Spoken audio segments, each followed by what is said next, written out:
Harp on Sports, the Bar, podcast, media, audio, and radio network. What do we have in store for you on this edition of the program? A little football, NFL, college football, awards and angles. 2 weeks to go in the regular season in college football, plus conference championship games. Going to look at the Heisman as that starts to crest. Also, NFL MVP. We have, 6 weeks to go in the NFL regular season? And with the Bills' struggles, it kind of opens it up. It looks like Patrick Mahomes is in the lead right now. He's the front runner, but who can catch him? I think it's wide open. I think about 7 or 8 guys actually have a shot at this thing in the NFL. I really do. So we're going to look at that as well. Not that many have the Heisman shot. I've got 4 or 5 that have a legitimate shot at it. Also, a German Jolt. The fact that the Bucks and the Seahawks played in Germany, in Munich, and it was this festive atmosphere. You know, we've talked about teams in Europe and London and now Munich, and there's a way for this to work. There's a way for this to work. And it's bigger than anybody has suggested. Why I think the NFL could be going from 32 teams to 40. Harp on Sports, the Bar, podcast, media, audio, radio network. Follow, share, like, subscribe at Harp on Sports Instagram, at Harp on Sports on the Twitterverse. Harp on Sports, of course, auditory route, Buzzsprout, Spotify, Apple Podcast, Harp on Sports Facebook page, Harp on Sports, the Bar YouTube channel, and of course, harponsports.com. All right.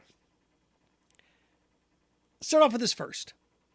And it to me is the Jolt of Germany. You know, the atmosphere there was crazy and intense. And the thing about it is it worked. Again, London, it works. When they play in Tottenham, it works. When they play in Munich, it works. And, you know, what people like to sit here and say is, well, look, the World Football League didn't work. Remember that World Football League? Yeah, 30 years ago. Do you know how old the World Football League is now at this point? Shaq was still in college. Shaq's been retired from the NBA for 7 years.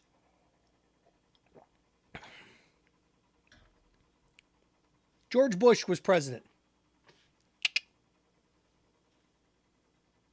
That would be Herbert Walker Bush. Think about that. The World Football League was 32 years ago. So this whole concept, remember the World Football League? Yeah, I do. I also remember teams not working in LA and them moving away. I remember all sorts of things that worked and then didn't work, and then we tried it again and it did work. Bill Belichick didn't work in Cleveland, then he worked in New England. So save me this whole thing. The World Football League didn't work 32 years ago, so things won't work today. Stop it. There's so many things that were ahead of its time. It didn't work out. You get a couple of decades and it finally makes sense. That's where this is headed. I think the NFL is headed to 40 teams. I do. 8 divisions of 5. Right now you have 8 divisions of 4. 8 divisions of 5. What I saw in Munich this last weekend shows me that a team in Munich, and I went through 5 of the 10 most populous cities in Europe. There's certain places you can't put them. You can't put one in Moscow. I get it. Istanbul's tricky. There's certain places that you just can't do it. To me, the 5 cities that I have written down, Europe, a 5-team league in Europe. This is why it works. Munich, London, Madrid, Rome, London? Like London or Paris and Madrid, you whatever. But I've got Munich, Rome, London, Paris, Madrid. 5. Those are 5 of the 10 biggest cities in Europe. And if you have a European division, guess what? That means those teams play each other. And if you play each team from your division twice, half of the time, you're not leaving Europe. Your home slate, you're not leaving. Now, when you come over to the States, let's say it's Madrid. Well, Madrid comes over here and they play the Jets and the Broncos, and then they go back. Maybe they play a home game and then they go on the road to Berlin. And then they're back home against the Chiefs. And then they're back over to the States for 2 weeks. This whole thing that, oh my God, how are we going to handle this? It's an 8-hour flight. I'm going to Los Angeles for the Notre Dame USC game. That's 5 hours and 41 minutes. So 3 more hours are going to make or break us. Good thing it's not the 1920s and the 1930s when everybody's traveling by train for baseball series. Stop it. Of course you can do this. Players won't want to live over there. Well, maybe not. Maybe not. Oh, wait a second. That's right. There's NBA players that play in Europe all the time, or professional basketball players that play in Europe all the time. There's all sorts of guys that go over to Europe and make money. Go play overseas. Happens all the time. You had guys that, in order to get 1 year and didn't want to go to college, you had guys going over, was it Brennan Jennings, that went over and played in Europe? Stop it. This works. So if you do a 5-team, 8 divisions of 5, and you have one division that's entirely Europe, that's great. It's going to happen. This makes the most sense. And then in the States, you start to bundle up some divisions, and then there's 3 more cities you can add NFL teams to. Well, really water down the product. Oh, give me a break. We have 130 Division I football programs. And people tell me college football is so much better than the NFL. There's 130 teams. What, the NFL can't support 40? Of course it can. Well, the quarterback playing at the bottom, it's just terrible. Okay, whatever. Some of you bottom feeders should love that. It's more chances for wins. That in 10 years, that's what if I were the NFL, I'd have a 5-year plan right now. And again, a league in Europe, 8 or 10, 8 divisions of 5, 40-team league. Add 5 teams: Madrid, Rome, Paris, London, Munich, 5-team division. And here in the States, 3 more cities get teams. Pick them. San Antonio, Portland. Where else you want to put one? San Diego? St. Louis? Who else wants one? Don't tell me it won't work, because it will. Stop this thing. Oh, it won't. Yeah, of course it will. It'll work. Seriously. Look, you can put, and I'll tell you where. There's another international game there this year, and that's Mexico City. You can put one in Mexico City, one in San Antonio, or Mexico City, Portland, and then knock yourself out. Pick. Choose one. Go for it. Choose one. But this whole thing that, we can't travel. Come on. What's a flight from Miami to Seattle? Come on. So, oh my gosh, there's an ocean. And for everybody that's so concerned, Cal, God, take me away about all the flights. Oh, it's over oh my God, what are we going to do? Ask the people in Hawaii. Every time Hawaii plays a road football game, it's a 3,000-mile flight. Isn't it?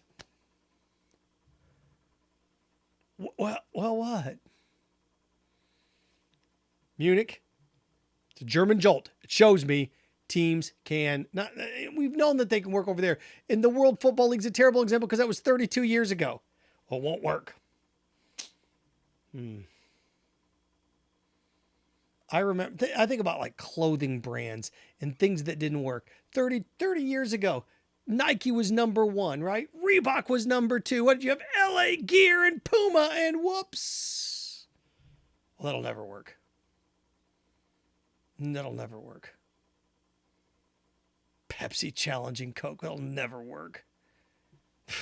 McDonald's is the only fast food restaurant. Good luck challenging them. Chick-fil-A's done a nice job. Remember the internet? Nobody's going to get their information from the internet. Who wants that? It's just everything that people always tell me, that will never work. It's like, okay. They all laughed at Christopher Columbus when he said the world was round. Just telling you, this is legit.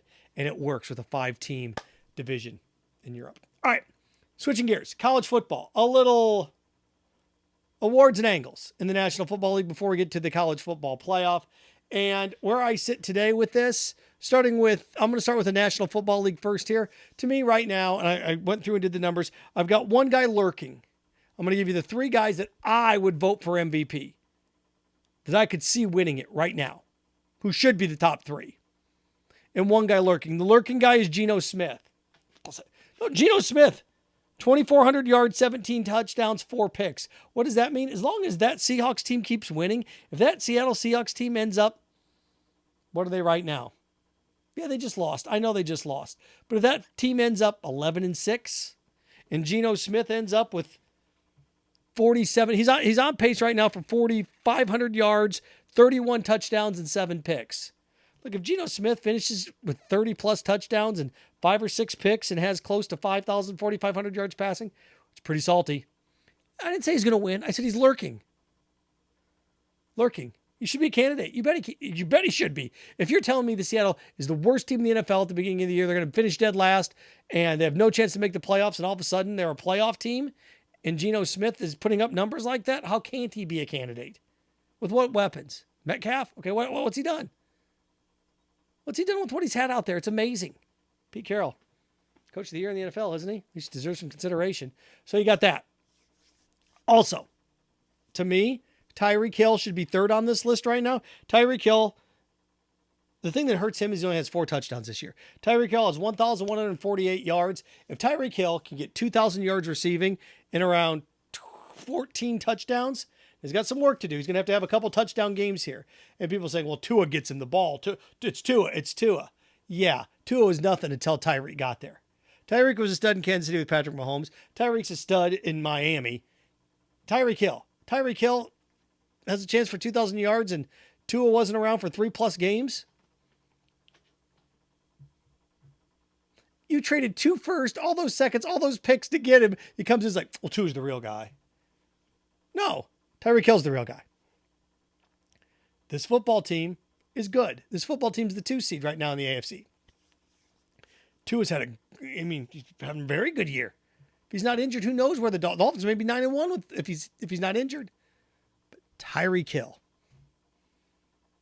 is the straw that stirs that drink. He's the difference between last year and this year. You went out and traded all those picks. He may break every Calvin Johnson single season thing, but he's got to get up there in touchdowns. If he ends up with 2,000 yards, like 10 touchdowns, I don't know if that's going to be enough. Tyreek Hill's third on my list. I still have Josh Allen at second because Josh Allen has got 2,700 yards, 20 touchdowns, and 10 picks. So Josh Allen's still on pace for 35 touchdowns. The problem with Josh Allen is Josh Allen's on pace for like 14, 15 picks now. And that's the issue there. He's also on pace for 5,000 yards. So, yeah, they lost because they fumbled on the goal line and his shoulder got banged up. It's like, what's wrong with Josh Allen? Guys, his shoulder got ganked. He's hurt. Bet against the Bills. Go for it. Now, they and the Dolphins down the stretch. Miami has to go up there. That's going to be for the division. Because Miami wins that. They have a 2-game lead and a lead in the division. I don't know if Buffalo can catch them. Josh Allen was my MVP at the beginning of the year. 1 week doesn't ruin that. I know guy's sour. He's going to be fine. He's going to be fine. And right now, the MVP in the NFL is Patrick Mahomes. Patrick Mahomes, this is ridiculous. 25 touchdowns, 7 picks, 2,936 yards. What does that mean? That means Patrick Mahomes is on pace. Ready for this? 45 touchdowns, 12 picks, and 5,500 yards. So Patrick Mahomes, 5,500 yards, 45 touchdowns, 12 picks. They're the 1 seed in the AFC. It's Patrick Mahomes to lose. It's Patrick Mahomes to lose. So much for having that down year, right? Oh, the Chiefs are going to have a down year. This is the Chiefs' down year. Take a step back and think about that. They got multiple first-round picks coming up. Multiple third-round picks coming up. This was their down year. Think about that. Suppose they start to stockpile these guys and really look at a team in the NFL they've drafted so well the last 5 or 6 years. So Patrick Mahomes is the MVP. Switching gears really quick, the Heisman Trophy. To me, it's C.J. Stroud's to lose. It is. But I've got a guy lurking, okay? Now, a lot of things have to go his way. This is why it's lurking. And that's Michael Penix Jr. former Indiana quarterback that's out at Washington, just because his numbers are so ungodly. 3,600 yards, 25 touchdowns, 6 picks. He's going to need some help. Like, these are long shots, right? Lurking long shots. How about that? Alliteration, baby, my thing. If Washington would get to the Pac-12 championship game and he'd win it and then get to the Rose Bowl, that type of thing. Yeah, he gets that extra game, gets on that stage, but boy, it's going to be tough to overcome some of these other guys. And you need a terrible matchup from the other guys that are coming up here. But he does have 900 more yards. Michael Penix Jr. does. He does. He has 900 more yards than C.J. Stroud, who's at the top of my list. It's going to be tough for C.J. Stroud to lose it. It is. My top 3, I got Blake Corum, Michigan, 3rd. He's got 1,349 yards, 17 touchdowns. They got a game coming up against Illinois. If he can get like a $140 and 2, that sets the stage. A $140 and 2 gets him what? To 1,500 yards and 19 touchdowns going into that Ohio State game. So he puts himself in position. But he needs to have 100 plus yards and multiple touchdowns. He does. Against Illinois. I've got Hendon Hooker. The thing that's going to hurt Hendon Hooker is the guy I have above him in Corum. They're going to, the loser of Ohio State, Michigan's going to be on that back burner, right? And going to be where Hendon Hooker is. Hendon Hooker, 2,800 yards, 24 touchdowns, 2 picks. What a monstrous year. What a monstrous year. But the guy that I think is going to win it is C.J. Stroud. He's got 34 touchdowns, 4 picks, and 2,700 yards. Because what's going to happen with C.J. Stroud is C.J. Stroud is going to end up, he's going to head into that Michigan game. He's probably going to throw 3 touchdown passes this weekend. He's going to have 250 yards passing. He's going to have 3,000 yards, 30 touchdowns. He's going to be at home against Michigan. And then it's the Corum Stroud show. And the winner of that's going to be in the conference championship game. So think about that. C.J. Stroud gets in the conference championship game and they play Purdue. Iowa, they're going to boat race them. He's going to have 350 yards passing and 5 touchdowns. Same thing on Michigan side. Corum gets in there. They're going to light up Iowa or Purdue. And he's going to have 890 yards rushing and 3 touchdowns. I think the winner, the Corum CJ Stroud matchup, I think the winner of that is going to win it because they're going to put up ridiculous numbers. And Hendon Hooker is going to be standing there and he's not going to be able to get in the conference championship game.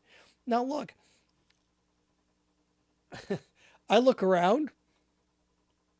And yeah, there are guys out there, Bryce Young, but he's not going to get to the conference championship game.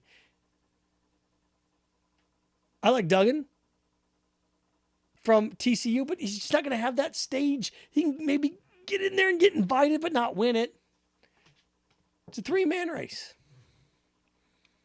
3-man race. And there's a certain Georgia quarterback that's peeking around the corner going, hey, man. But when you've got a guy that's got 34 touchdowns, and 4 picks at quarterback, and you got another guy that's going to have over 20 rushing touchdowns, it's tough to look at the quarterback that's got 14 touchdown passes. It's just tough. So that's how I look at that. So awards and angles, college football, NFL. Wanted to wrap with this. I looked at the college football playoff. Not a lot's changed, but as I go through this every week, remember, it's been 3 weeks now. We had 22 teams with 1 loss or no loss that I considered to be championship contenders. Then we went from 22. It started to fall. We went 16-11, and now we're 8. 3 more teams went bye-bye last weekend. Oregon, out. UCLA, out. Ole Miss, out. And to me, you got 8 teams. People may point to LSU, but there's too much that needs to go on there. You've got your 3 unbeaten, or 4 unbeaten, and then you got 4 teams with a loss. I don't see any way North Carolina gets in there. I don't. I just don't. Even if they knock off Clemson, it's too much of a hurdle to climb. They're down there, 13 right now? Clemson's sitting there at 9. If Clemson can beat North Carolina and get some chaos and some teams to fall behind them, they can make that jump just because they have the ACC championship game. Like it or not, they do. Especially if Notre Dame can go out and drub USC or beat USC. Then all of a sudden, Clemson's like, yeah, we got drilled. We got drilled at their place by them. But then you're starting to compare teams down there. It's going to be tough for Clemson to get in there. That's why it's a stretch. I don't see any ACC team getting in there. But if TCU gets beat, then of course it opens the door for this. I've got the dream college football playoff. If you're the committee, 1 Georgia, 2 Ohio State or Michigan, either or. 1 Georgia, 2 the Big Ten team, 3 TCU, 4 Southern Cal. You can get Georgia, USC, TCU, Michigan, TCU, Ohio State. That's the dream matchup. Now, here's what I think it's going to be. I think when it's all said and done, it's going to be Georgia, Ohio State, Tennessee, and Michigan. I think TCU is going to get beat. I think TCU is going to lose to Kansas State. I think Southern Cal is going to lose to Utah or Notre Dame or somebody along the lines there. And I think you're going to have 2 teams from each conference. I do. I think that's where it ends up. But we'll see. So, USC, in the fact that LSU 6 and USC, Georgia's going to drill LSU. They'll beat them by 10 points. The fact that you have USC 7 behind LSU's got some people upset. But no, if USC wins the Pac-12, they'll jump. And LSU's playing Georgia. LSU loses, there they are. Michigan, Ohio State, USC's in great shape. If USC wins out, they're in. Georgia, Ohio State, Michigan winner, TCU, and USC are the 4 teams that if they win out, they're in. So there you go. That's how I look at that today. And the structure of this. Yeah. Oh, by the way, the minute the 12-team playoff comes around, do you realize what we're headed towards? Think about where you are with the Pac-12 championship. A team like Washington is sitting there at, 8-2? Do you realize Washington going 10-2 and not making the Pac-12 championship game benefits them? Alabama 10-2. Not playing in the SEC championship game benefits them. LSU being 10-2 and going there and losing hurts LSU. There's going to be one issue when we go to 12 with the college football playoff, and that's teams that don't win their division in college football, don't win their division. Sitting at home while teams that win their division lose their conference championship game. The teams that go to their conference championship game, that win their division, get punished. That's a discussion for a different day. Harp on Sports, the Bar, podcast media, audio, radio network. Follow, share, like, subscribe at Harp on Sports Twitter, at Harp on Sports Instagram. Harp on Sports, Auditory Route, Buzzsprout, Spotify, Apple Podcast, Harp on Sports Facebook page, Harp on Sports, the YouTube channel, The Bar, and of course, harponsports.com. Remember, stay clean, stay focused, stay strong. Frankenstein. Have fun with your friends.